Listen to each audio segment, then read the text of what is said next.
Tell your career story. Judgment, not just execution.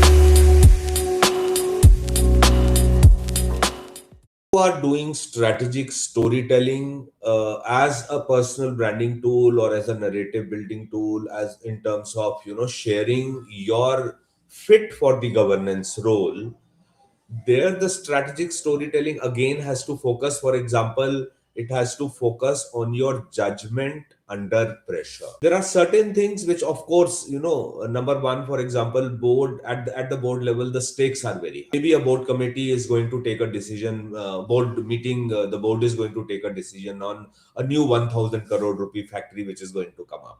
Okay, so the stakes are very high. So in that sense, you have to be really smart enough to respond rather than react, do things thoughtfully, have that long term mindset.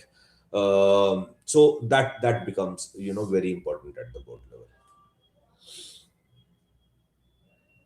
Now, how can leaders retell their career stories so that it highlights judgment, governance, and long-term value, not just execution? So leaders have to find these, like I said, there are certain areas which are common between the executive and the board role. So leaders need to introspect, do some kind of self storytelling exercise to find out which stories from my career are relevant at the board level. Like one example which I gave you was judgment under pressure. Another example would be maybe a strategic leadership decision. Maybe you were part of the decision in terms of the whether to go ahead with the merger or acquisition or not.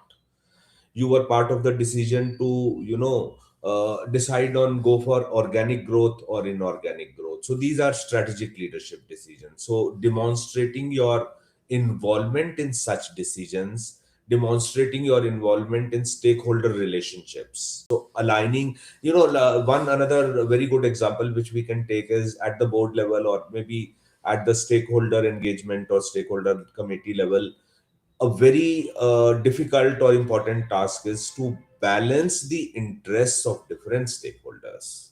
So the stakeholders will have conflicting interests, and there, your skill, your judgment in balancing those interests is very important. So you can share stories, you can share anecdotes and experiences where you were able to, balance those interests of, conflicting interests of stakeholders.